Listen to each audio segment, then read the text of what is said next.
Bonjour, j'espère que vous allez bien. Alors aujourd'hui j'aimerais vous parler de la réincarnation euh, dans le domaine des chats et du chien. Je vais vous donner l'exemple de ce que j'ai pu expérimenter avec la réincarnation de mon chien actuel qui s'est réincarné déjà 2 fois. Et donc, voilà, je vais vous expliquer un petit peu comment ça se passe. Alors, donc j'ai discuté avec... enfin, je suis rentrée en contact, plus précisément, avec l'âme groupe du chien de ma famille. Il faut savoir que dans une famille, il y a ce qu'on appelle une âme groupe. Donc nous avons une âme groupe. Dans cette âme groupe, qui est la même originelle de la famille, de l'espèce en question, qui peut être un chien ou un chat, là en l'occurrence un chien. Dans cette âme groupe, il y a, bon, j'ai totalisé 5 âmes, 5 petites âmes, qui elles-mêmes font partie de ce que l'on appelle l'âme groupe.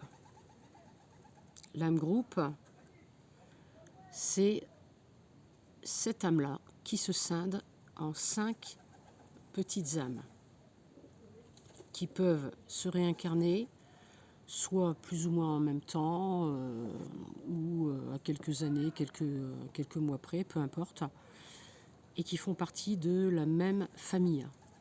Alors ça c'est valable pour les personnes qui ont des meutes dans leur famille, qui ont 2, 3 chiens, 4 chiens ou 5 chiens. Là, on sait que les 5 âmes se sont réincarnées. Dans chaque famille, il peut y avoir deux âmes, deux chiens, faisant partie donc de l'âme groupe, ou 3, ou 10, ou 15, ou 20, ça dépend. Pour les chats, c'est pareil, c'est exactement la même chose. Quand un animal se réincarne, on va prendre l'exemple de mon dernier chien.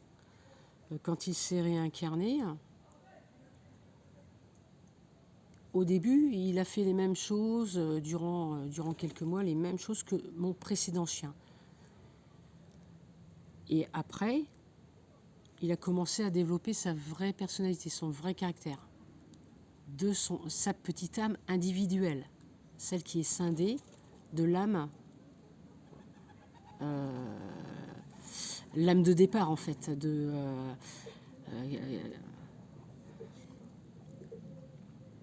parce qu'en fait, quand l'animal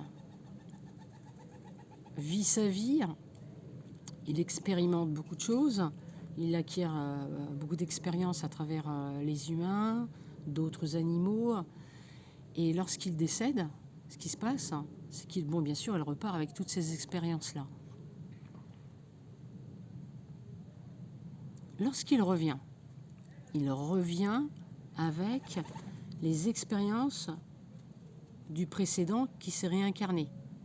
Les mêmes expériences. C'est ça qui est intéressant. Et qui est très bon à noter. Ce qui fait qu'après, au final, quand les 5 âmes dans la même âme groupe se sont toutes réincarnées dans un cycle de vie terrestre humain pour un propriétaire, par exemple, ou même ça peut sauter ça peut même pas sauter, ça peut descendre d'une génération, se succéder d'une génération à une autre, parce qu'on peut avoir la même groupe de grand-mère à mère, ça peut se transmettre de famille de génération en génération. Ces âmes-là, donc, elles évoluent, et au fur et à mesure qu'elles évoluent, elles reviennent, et ainsi de suite, après, j'ai pas, il faudrait que je demande à l'âme groupe, il faudrait que je me renseigne un petit peu comment ça se passe. Après l'incarnation, quand ils arrivent au bout de leur cycle d'incarnation et que les 5 petites âmes fusionnent en une seule, en fait, c'est ça le but, hein, c'est qu'elles fusionnent en une seule et qu'après elles puissent partir se réincarner dans une autre espèce animale. Alors après on a le cheval, après on a le dauphin, enfin c'est encore à vérifier, mais bon, c'est ce qu'on dit, c'est ce que... et rien n'est sûr, et puis bon, on ne sait pas trop finalement, hein. Tout le monde y met un petit peu de sa sauce. Ceci étant, moi c'est ce que j'ai expérimenté, c'est ce que j'ai vu, de mes yeux, hein. J'ai vu l'âme groupe, hein, qui est une âme qui ressemble à un chien en fait, qui ressemble à un chien, qui ressemble pas du tout à un berger allemand, ou elle est, c'est, comment vous expliquer, c'est comme si elle était, comme si qu'elle était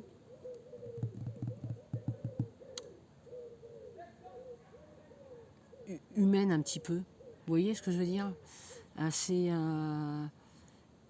mi-animal, mi-humain. Et pourtant c'est un chien, c'est une entité canine. Canine? Ouais, enfin bon. Et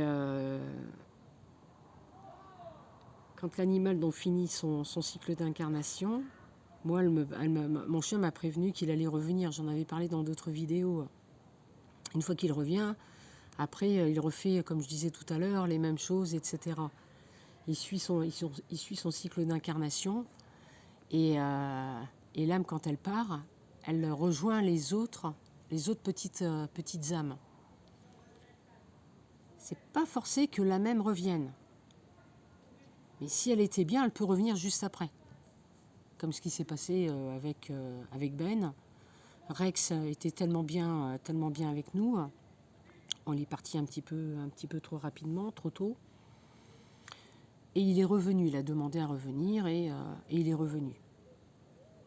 S'il ne revient pas, les âmes se succèdent en incarnation. Et parfois, les mêmes, elles peuvent venir à 2-3 ans d'intervalle. Et on se retrouve avec un chien, 2 chiens, 3 chiens. Au final, si c'est 3, on sait qu'il nous en reste encore 2. J'ai jamais tenté l'expérience. Quand même, j'en ai 5 en âme groupe, j'en ai quand même 5. Si j'en prends encore 4, là, je les verrai en individuel. Et je verrai vraiment leur personnalité différente. Ce serait expérimenté, mais bon, là, ça ferait beaucoup quand même. Ça ferait beaucoup. Et puis après, donc l'animal, de l'autre côté, moi, ce que j'ai vu, ce que l'âme groupe a expliqué, c'est que les hommes de l'autre côté, quand elles ont fini, quand l'une a fini son cycle de vie, l'autre côté, elle partage tout ce qu'elle a vécu avec les autres petites âmes. Elle partage toutes les informations qui ont été vécues. Autre chose aussi, c'est qu'elles sont en télépathie entre elles. Les âmes décédées avec les âmes incarnées. Elles se passent les informations déjà, d'en haut en bas. Et c'est valable aussi, exactement valable aussi pour les chats. Ça, je l'avais remarqué lors de mes projections mentales ou des corporations astrales, sorties astrales. J'avais remarqué aussi que la communication se passait facilement, puisque j'ai eu accès à la possibilité de pouvoir parler avec mon chien décédé, le précédent, qui lui m'avait montré mes autres chiens qui eux aussi étaient décédés. Et il m'avait montré comment ils étaient heureux, ce qu'ils avaient vécu, etc. Et c'est bien comme ça que j'ai vu que les âmes sont bien scindées, elles sont bien distinctes les unes des autres pour former une seule âme groupe.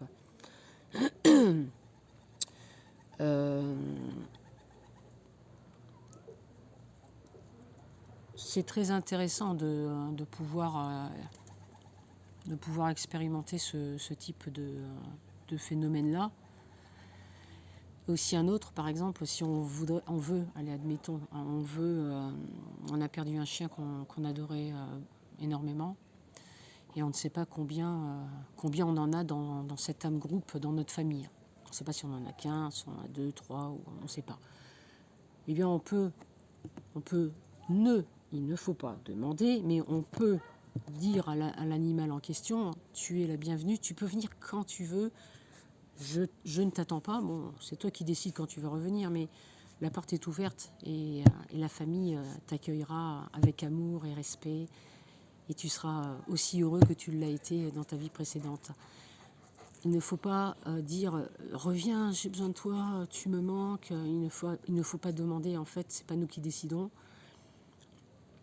C'est l'âme groupe qui décide quand l'âme va revenir. Et puis eux, ils décident au moment où la réincarnation doit se faire. Alors il faut suivre son intuition du moment. Admettons, là, tiens, hop, je le sens, là, je vais prendre un bouquin dans le journal, dans le bouquin, admettons, hop, j'ouvre le livre, et là, on me dit réincarnation, comme par hasard, on tombe sur réincarnation, je reviens, enfin, des mots directeurs, vous voyez, qui vous indiquent que, ah, c'est la bonne direction, là, je vais pas tarder à revenir. Après, d'un seul coup, on a envie de regarder le journal, ou on va sur Internet, allez, hop, on regarde les annonces. Il faut suivre son intuition, voilà. Il y a aussi les rêves. C'est intéressant aussi de voir les rêves, parce que les rêves sont aussi de très bons indicateurs. Et ils peuvent communiquer avec nous à travers les rêves. Ils peuvent nous dire, bah tiens, je vais pas tarder à revenir. Là, je suis en gestation. Enfin, je suis... Maman me porte. Enfin bon, vous me comprenez. Vous voyez ce que je veux dire. Ou alors, ben, je suis déjà née. Hein, voilà, et je vais pas tarder à être à l'adoption, admettons. Voilà. Vous voyez, il faut vraiment suivre son intuition pour ne pas tomber, du moins au départ, pour pas tomber sur le mauvais, dans la mauvaise direction. Et quand bien même, si on tombait dans la mauvaise direction, il faut savoir que ce sont les animaux qui nous choisissent. C'est le chien qui nous choisit, c'est le chat qui nous choisit. Donc normalement, on ne devrait pas se tromper. Voilà. Qu'est-ce que je voulais vous dire d'autre à ce niveau-là? Pour les chats, c'est pas pareil, c'est différent. Pour les chats, on peut tomber sur un chat errant, puis on se dit, ben, est-ce que c'est le bon ou pas? Et même, bon, peut-être on choisit pas, on réfléchit pas, on choisit pas l'animal, on le prend, on a un coup de cœur, il est seul, il est abandonné, il meurt de faim. Ben, il n'y a pas de hasard. Vous tombez sur un animal qui est abandonné, qui crève la dalle, un chaton, ou quel que soit son âge, ce n'est pas un hasard. Le chat vous est destiné. Il vous a choisi. Vous n'êtes pas tombé dessus comme ça par miracle. C'est vraiment parce que là, il devait rentrer dans votre vie maintenant. Et inversement. Vous voyez ? Il a quelque chose à vous apporter à ce moment-là. Et sur un plan énergétique, c'est incroyable. Parce que, les animaux, ce sont des éponges. Des éponges émotionnelles, des éponges énergétiques, dont des énergétiques négatives. Donc ils prennent notre énergie négative, tout ce qu'on peut amasser à gauche, à droite, et après ils vont se rouler dans le gazon et ils font disparaître l'énergie qu'ils ont récupérée de négatif. Voilà, c'est comme ça que ça se passe. Les chiens, eux, par contre, gèrent ça différemment. Les chiens, au niveau énergétique, ils vont gérer ça d'une façon beaucoup plus... qui est en rapport avec l'humain, le contact avec l'humain. C'est-à-dire qu'ils vont devenir beaucoup plus agressifs si la personne elle-même passe une période où elle est agressive, où elle n'est pas bien, dans sa peau, où elle s'énerve avec tout le monde, où les gens ou peut-être d'autres personnes sont en désaccord avec elle. Alors l'énergie, elle monte. Vraiment, c'est quelque chose que l'animal ne peut pas contrôler. Et l'animal devient agressif, devient vraiment... on ne peut pas... on se dit, c'est plus mon chien, qu'est-ce qui se passe? Pourquoi qu'il est comme ça? Tout simplement parce que il a pris notre énergie et lui, il la transmute à sa façon. Voilà. Il la transmute d'une certaine façon qui fait que ça ressort de façon où on peut penser qu'il est devenu méchant ou mauvais, mais en fait non, l'animal n'est pas comme ça s'il n'était pas comme ça avant. C'est simplement qu'il réagit de cette façon, tout simplement parce que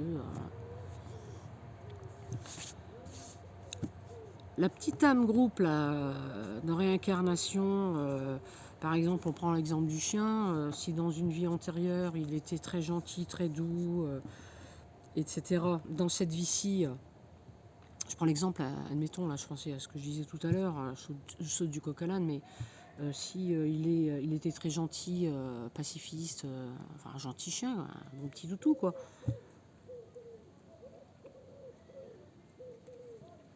Et puis là il est différent, et ben là on se dit ok, il y a un problème quoi, c'est pas le même chien, c'est pas possible, c'est pas lui qui est revenu.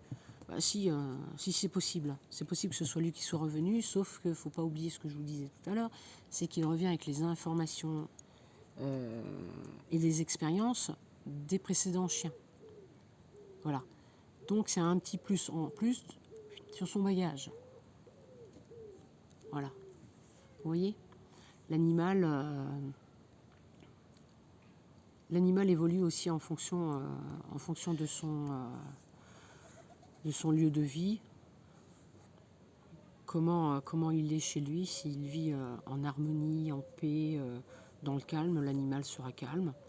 Si tout est toujours en désordre, à gauche, à droite, des cris, des engueulades, tout ça, les animaux le ressentent et ils ne sont pas bien.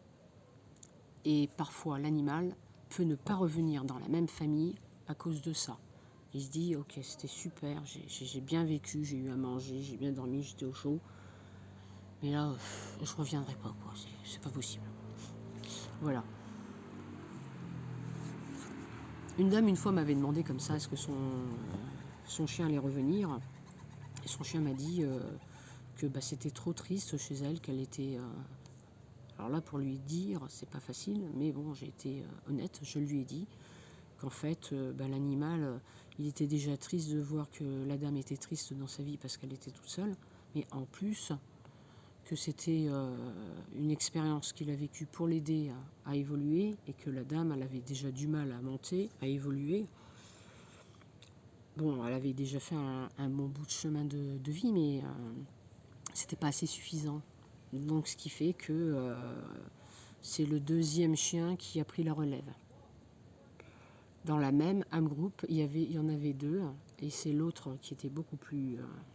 et en fait, j'étais tellement vif, énergique, que elle était obligée de sortir de la maison pour le promener. Et c'est ce qui a donné la pulsion à la dame et la vie pour la faire revivre et lui redonner plus de force pour continuer à vivre. Parce qu'en fait, elle tombait de plus en plus. Et grâce à ce deuxième chien, qui faisait partie de la même groupe, en se passant le message télépathiquement, le premier est parti de maladie très tôt. Il avait 3 ans, je crois. Ouais, quelque chose comme ça. Et le deuxième, lui, a fait remonter la barre. Et là, la dame, je la reconnais plus. Hein. Quand j'ai eu des nouvelles il n'y a pas longtemps, je la reconnais plus. Quoi. Elle était vraiment mieux, vraiment. Grâce à ce chien, qui d'ailleurs est revenu, mais pas dans la même race. Là, c'était un petit... comment ils appellent ces chiens-là